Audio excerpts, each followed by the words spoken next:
On June 13, 1993, a resident living one floor below another apartment in the Horn Towers, a tall apartment building on Pillsbury Avenue in South Minneapolis, noticed something was very wrong.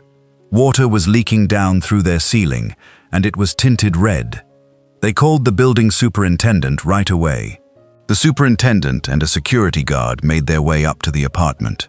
Nobody answered when they knocked, so they let themselves in. Inside, they found the shower still running. Steam and water had been pouring out for who knows how long. They shut it off, and that was when they saw her. A woman's body lay on the floor of the bedroom, partly wedged between the bed and the dresser. The security guard, a man named Corey Busker, realized right away that this was no accident. He made the decision to stay right there and guard the apartment himself. He did not step out, not even for a moment, because he did not want to risk disturbing anything before the police arrived.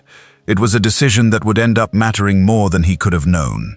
When officers finally walked through the door, what they found stopped them cold. The bedroom window was wide open, and the screen was missing entirely, as if someone had either climbed in or torn their way out. The bed was soaked and completely disheveled. Blood had pooled on the floor and mixed with the water from the shower, spreading across the tile. The walls carried the same reddish stains, spattered in patterns that told their own story.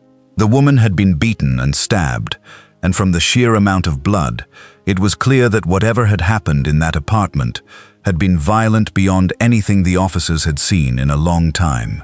She was found to have been stabbed around 65 times. Investigators would later determine that many of those wounds had been inflicted after she was already dead. The woman's name was Jeanie Childs. She was 35 years old.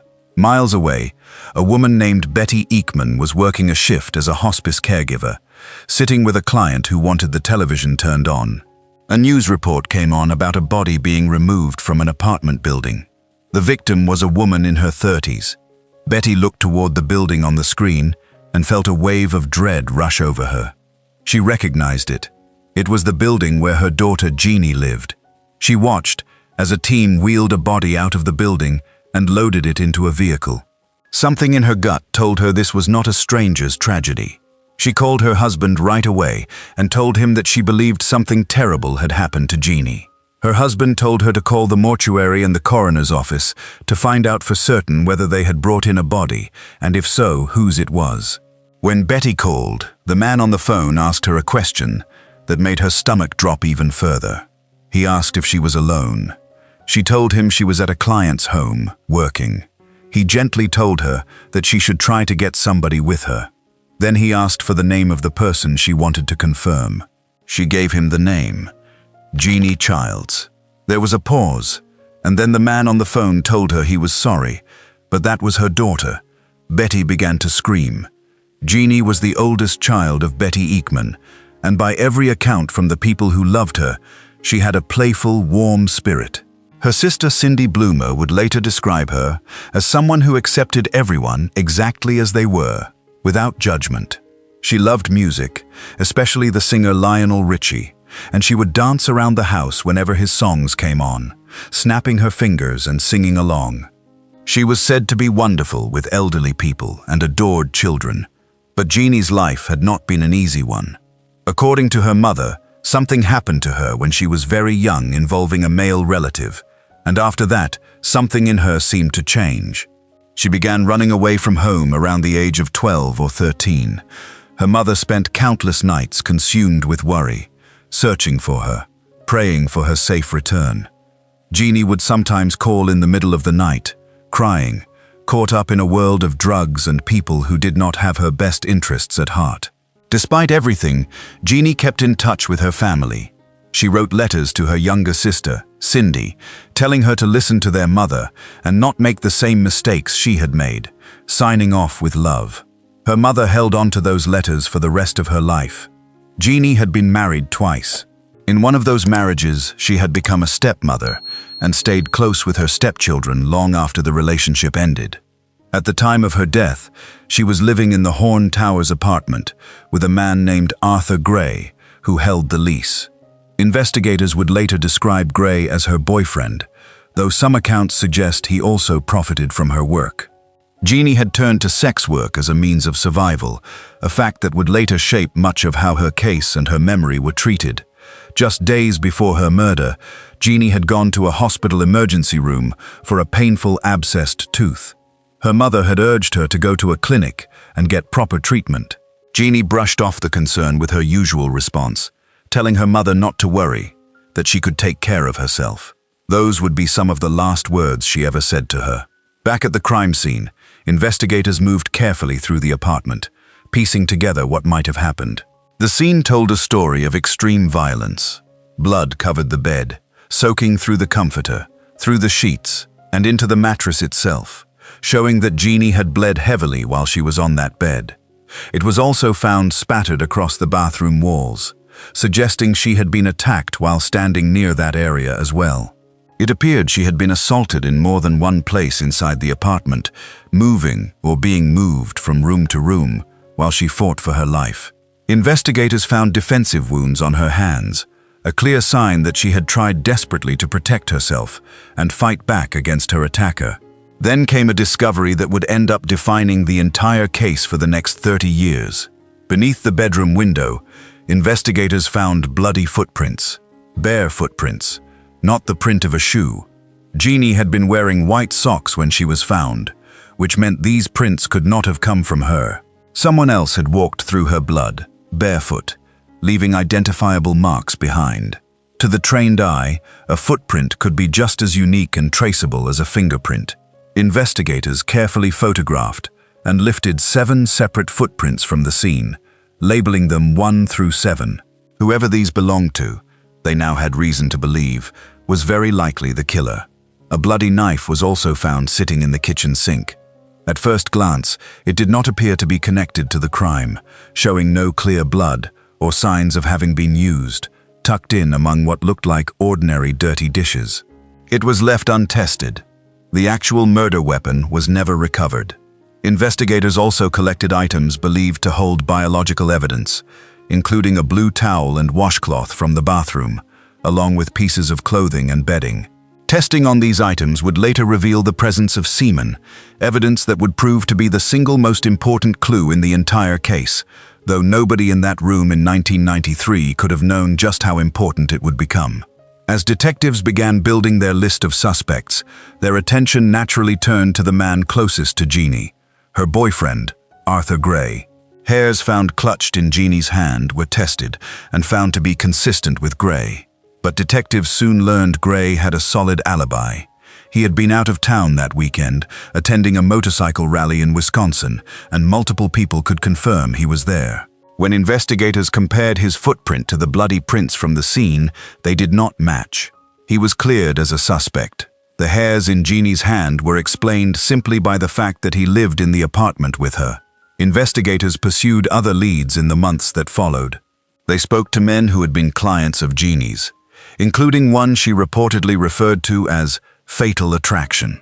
A witness described seeing Jeanie with a tall, slender man in a trench coat carrying a case of beer on the day she was killed, and claimed to have seen that same man running from the building afterward. None of these leads led anywhere solid. Suspect after suspect was tested, and their footprints were compared against the bloody prints from the bedroom window. None of them matched. As the months turned into years, the leads dried up completely. The case went cold. For Betty Eekman, the years that followed were an agony of unanswered questions.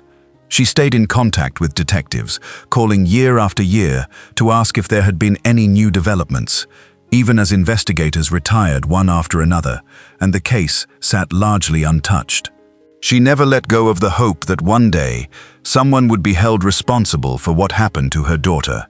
Minneapolis, in the early 1990s, was in the middle of a violent stretch, with a rising number of unsolved killings, many of them involving women connected to the sex trade. Jeanie's case became one of many that got buried under the sheer number of open files.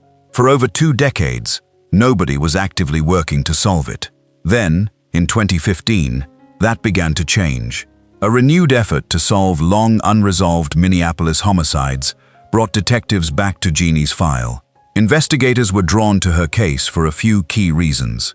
The level of violence recorded in the original crime scene photos was striking, and more importantly, there appeared to be a strong chance that the killer had left behind DNA evidence, something that simply had not been usable back in 1993, when DNA testing was still in its infancy for criminal investigations. Detectives pulled the original case file and met with forensic scientists at the Minnesota Bureau of Criminal Apprehension, known as the BCA, to review everything from the beginning. A forensic scientist agreed to run further testing on evidence that had been sitting in storage for over 20 years, including material collected from the bathroom. The results confirmed what investigators had long suspected. DNA recovered from semen on the bed comforter matched the DNA found on the blue bathroom towel. Further testing on a shirt, a blood stain from the bathroom, and a washcloth all returned matching or closely related profiles. Whoever this DNA belonged to had almost certainly been present during the murder. There was just one problem. They still had no idea who that person was. A DNA hit connected to the building's stairwell was followed up as well, but it led nowhere. That person's footprint did not match the one left at the scene either. By 2015, the trail seemed to run cold again. The investigation stalled once more, set aside as detectives turned their attention to other pressing cases. Then, in the spring of 2018, a case unfolding on the other side of the country changed everything. News broke that a man named Joseph James DeAngelo had been arrested as the suspected Golden State Killer, a serial predator responsible for a string of murders and assaults decades earlier in California. What made the arrest remarkable was not just who he was, but how he had finally been caught. Investigators had taken unidentified DNA from decades-old crime scenes and uploaded it to a public genealogy website, using distant family connections to build out family trees and narrow down a suspect. For the detectives working Jeannie's case, this was like watching the exact tool they needed appear right in front of them. They had unknown DNA sitting in evidence storage. They just needed a way to turn it into a name. They reached out to the investigators in California who had worked the Golden State Killer case and were told with total confidence that this method would identify their suspect too. The unknown DNA profile from Jeannie's case was sent off and uploaded into a genealogy database in October. A few months later, in January, a genetic genealogist reported back that she had found a strong match. Later that same day, she followed up with even more promising news. She had identified two brothers who could plausibly be connected to the unknown DNA profile. Investigators had one more clue to narrow things down. Based on the genetic profile, the person they were looking for likely had brown eyes. Of the two brothers, one had brown eyes and the other had hazel. That was enough to point them toward one specific person. His name was Jerry Westrom. Digging into his background, detectives found he had lived in the Twin Cities area around the time of the murder, in the early 1990s. They also discovered he had 2 prior arrests for soliciting a prostitute in Minnesota. Everything was starting to line up, but a hunch and a family tree were not enough to make an arrest. They needed his actual DNA, and there was no way he would hand it over willingly. So they started following him. For weeks, investigators quietly tracked Jerry Westrom's movements, waiting for an opportunity to collect something he had touched or used, something that might carry his DNA. They learned he was a devoted hockey dad, regularly attending his daughter's games. They followed him to several rinks, hoping he might toss aside a cup or a wrapper they could retrieve without him ever knowing he was being watched. Eventually, their search led them to Wisconsin, where Westrom was attending a hockey tournament with a group that included other families and fans. At one point, he sat in a hotel breakfast area, but he was surrounded by other people, making it impossible to know for certain which discarded item was his. Their patience paid off during an afternoon hockey game. During a break between periods, Westrom stepped into the lobby, bought a hot dog, and sat down to eat. When he finished, investigators watched him wipe his mouth with a napkin and then walk over and drop it into a trash can before heading back into the arena for the next period. Investigators moved toward the garbage can, but there was a tense moment. A young boy nearby was holding a large drink, and looked as though he might toss it into the same bin, which could have contaminated or buried the evidence they needed. Fortunately, the boy walked away without throwing anything in. The napkin was still sitting right on top. It was carefully collected and secured. The sample was rushed back to Minnesota and delivered to the BCA lab. When the DNA profile from that napkin was compared to the unknown profile from the crime scene, it was a match. The semen recovered from the bed comforter in 1993, the towel in the bathroom, all of it lined up with Jerry Westrom. Investigators now had what they believed was their killer. But there was still one more piece of evidence they wanted badly: his footprint, to compare against the bloody prints left behind under the bedroom window nearly 26 years earlier. In February of 2019, members of a violent crime apprehension team arrested Jerry Westrom outside his workplace. He did not resist and did not ask why he was being taken into custody.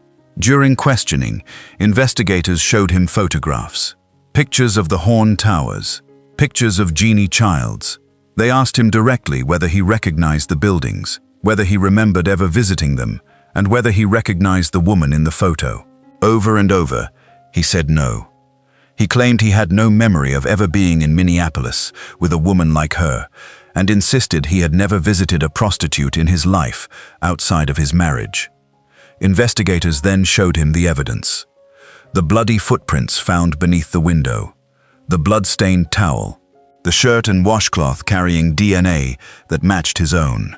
Each time, he denied any explanation for how his DNA could have ended up in that apartment. To the detectives in the room, his denials rang hollow. It is very difficult to explain away that much of your own DNA turning up throughout a crime scene you claim you have never set foot in. News of the arrest spread quickly.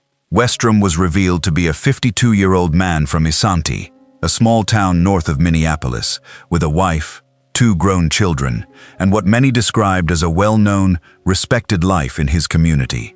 He had a business degree, managed a farm, and was deeply involved in youth sports. His family and supporters rallied around him, writing letters to the court describing him as a devoted husband and father who had never shown any capacity for violence. His wife shared that she had met him only a month before Jeannie's murder and that they married the following year. The family eventually sold their century-old farm to help pay for his legal defense. Westrom was initially charged with second-degree murder. His defense attorney publicly declared that investigators had simply gotten the wrong man. More than a year later, in June of 2020, a grand jury indicted Westrom on the far more serious charge of first-degree premeditated murder. He turned himself in to face the new charge. The case finally went to trial in August of 2022, nearly 30 years after Jeanie Childs was found dead. Prosecutors laid out their case around 2 central pillars of evidence. First, the DNA. Semen matching Westrom had been found on the bed comforter and bathroom towel, with additional matching DNA identified on a red shirt, a washcloth, and a bloodstain in the bathroom sink. Second, the footprint. A forensic examiner with the Minneapolis police testified that he had compared Westrom's known footprints against 4 of the 7 bloody prints recovered from the scene and found they matched. Even a forensic expert brought in by the defense agreed that at least one footprint was, without question, a match to Westrom. The defense fought back hard. They argued that Jeanie had been a sex worker whose apartment saw many visitors, meaning DNA from an unknown source did not automatically prove murder.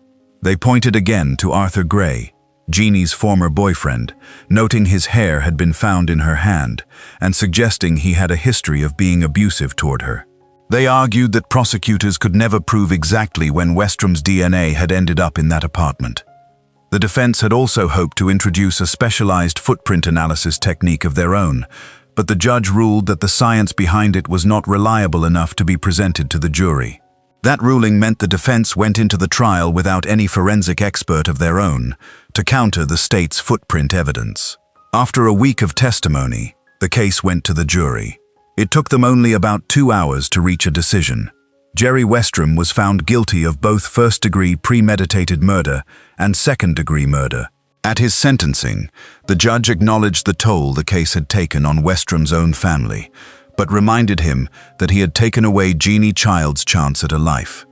Westrom was sentenced to life in prison, with the possibility of parole only after serving 30 years, meaning he would not be eligible until the year 2052, when he would be 86 years old.